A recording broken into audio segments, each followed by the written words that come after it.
Hey everybody, Brandon here. Today I wanted to take a moment to talk about how I was able to build a digital media and content creation company that generated over $10,000 a month in revenue. How I was able to do that and give actionable steps, and hopefully you can find this valuable in case you are thinking of doing something similar with your life. So I started Skool Digital with the intention of wanting to avoid a 9-to-5 as much as humanly possible. I absolutely hated the idea of sitting in a cubicle, rotting away, not being able to have any independence. If I want to pick up and go on vacation somewhere, it's tough. I used to be a retail manager when I was in college, and there were blackout dates. You're not allowed to travel here and there. You're not allowed to do what you want when you want. I always knew that the entrepreneurial journey was the right one for me. So while I was at this juncture, I was trying to figure out that sweet spot between what I'm good at, what I enjoy, and where I think I could actually make a living. And that's a really tough spot for a lot of people when you're trying to think of pursuing something that you truly love and want to do, but also how am I going to pay the bills and make this an actual reality? The biggest pain point, of course, finding clients, right? Being able to find people who are willing to pay you for your services, and that is always going to be the biggest hurdle that you're overcoming in the beginning. I think the best thing to focus on when you're first getting started is building that portfolio. And it's going to be really difficult for you to land those clients without having a portfolio. When I was starting to focus on finding clients, I found it a lot easier to be able to freelance for other big established production companies. Not only did I get paid better rates because they were a big company hiring me to work for another big company, but I also was able to build up a portfolio of these large national, international, global branded companies that I now could show people and say, hey, I made this. I did work for this company. I created this video for them. I shot this. I edited that. I did sound for this. So I was able to really find the cheat code towards getting a better portfolio right out the gate. So from there, step 2 kind of was going on job sites like productionhub.com or upwork.com, sites where you could offer your services as a freelancer and just applying morning, noon, and night to everything. And I mean everything. It doesn't matter what it is, just apply for it. Don't be afraid to travel, to eat a little bit of a budget. You want to keep getting the name out there and building relationships, because you might see a job and say, hey, this is a one-off deal, but you don't know what it could turn into. Somebody who was thinking about doing 5 other projects but didn't put it in the job posting, so you have no idea where that could go. For example, I drove down to Virginia 3 months ago for a couple $100s because I saw that there was a potential for a big contract, and that actually turned into a contract that's worth 5, maybe 6 digits in the future. Who knows? It's a big deal.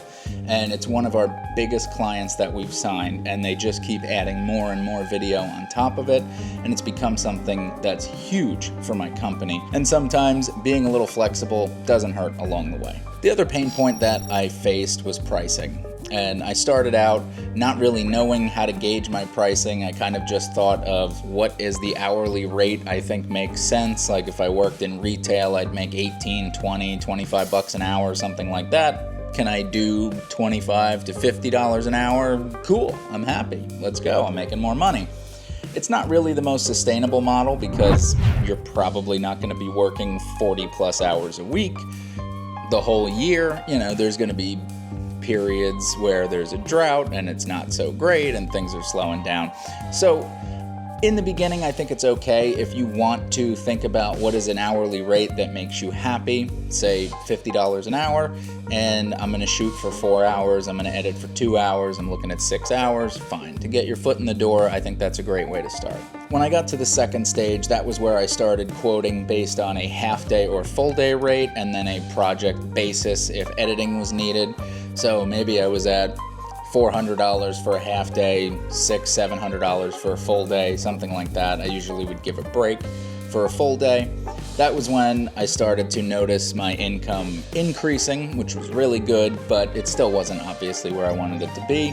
This came in probably around when I started quoting out prices for other places. Obviously, when I was freelancing for other agencies, they just paid me a day rate. But quoting to clients was always a difficult thing that I had to figure out. So instead of quoting labor, which I'll still do depending on the project, I always ask my client, what is your goal? And whatever that goal might be, I start to think as a business owner, how much is that actually worth to them?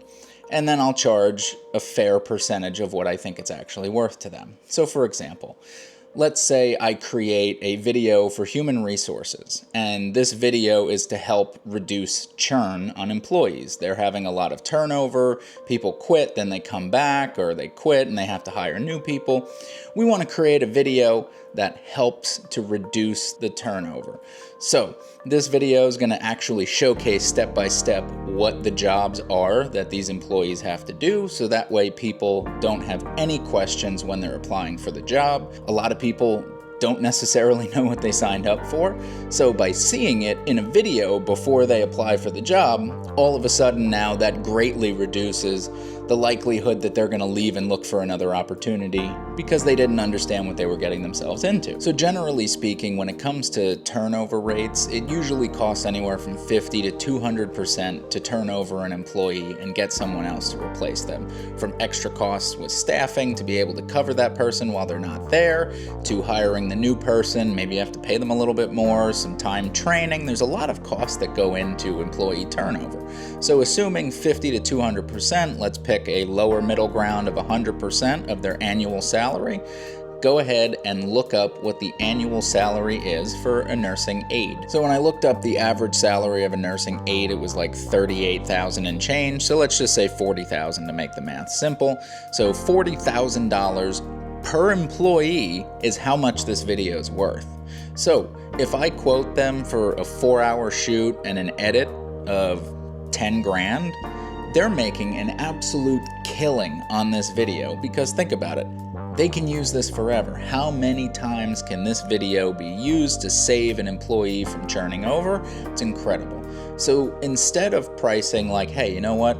I know with labor to send a videographer, at most, I'm going to be able to charge maybe $1,000, $1,250, $1,500 with equipment depending on what it is. And for editing a simple 2 to 3 minute video, maybe $500 to $1,000, something like that. That's kind of your cap if you're thinking about it in terms of labor. But when you're thinking about it in terms of outcome, now all of a sudden I could just get an idea of what the video's actual value is and then quote based on that. So to me, 10 grand for half a day's worth of work and then my editing team takes care of it, boom, that sounds wonderful to me. Last but not least, value over pricing. Like we talked about earlier, the way that I price my clients today is based on the outcome, because that's the value, the monetary value that this video has to a client allows me to charge more. I don't want to be in the race to the bottom. I'm not trying to compete with the guy down the street who's first getting started in the industry and willing to do something for $150, $200. I want you to get started. I want you to climb the ladder. I'm a couple rungs ahead of you, and there's people a couple rungs ahead of me, and that's the way the world works. It's great. I love it. I'm thankful for all of that, but I'm not looking for those clients. I'm looking for the clients that need a specific outcome reached, and I'm trying to solve that problem for them. Leave a comment down below. Let me know where you're at on the ladder of content. Are you at stage 1, where you're charging the entry prices to try and gauge some interest, build some client base? Are you at the outcome-driven project-based rates, or are you the upper echelon where you're doing like Coca-Cola for $300,000 a 45-second commercial? I'd love to know where you're at, so leave a comment down below on that.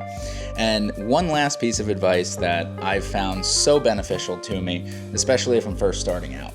Do not be afraid to do something for free to hook a potential client. So what I mean is, I think the way I would do it if I was starting all over again, I would go through Main Street, whatever it is, and I'd go into all the businesses that I have a relationship with. And I would just say, hey, you know what? I'm trying to build a portfolio of content. I'd love to make a video for free for you, just to let you know, and you have to set this boundary. You have to. I am willing to do the first video for you for free. I'd love to use it for my portfolio. If you love it and you'd like to talk about us coming in and doing content on a consistent basis after that, we could certainly do that. There's no commitment, no stress. I would just love to create a video for you. I think you have a brand that's really marketable and it would look awesome on my portfolio. That's how you get the portfolio in the beginning. That's the cheat code. That's the secret. That's what you want. Start knocking on all the doors. Do that. That's how I would do it if I was starting all over again. But leave a comment down below. Let me know what you think. Give us a thumbs up. Please subscribe to the channel. Don't forget to do that. It's super important. It helps me help create content for the channel that hopefully will have some impact and value on lives of people who are looking to do something like me. If you haven't, head on over, check out our side hustle content where I show you the day in the life of somebody trying to make some money on Turo. But for now, that's how I was able to scale my company to making $10,000 a month. And maybe in the future, I'll talk about how I was able to grow it to a lot more than $10,000 a month. But stay tuned. Thank you for watching, and I'll catch you in the next one.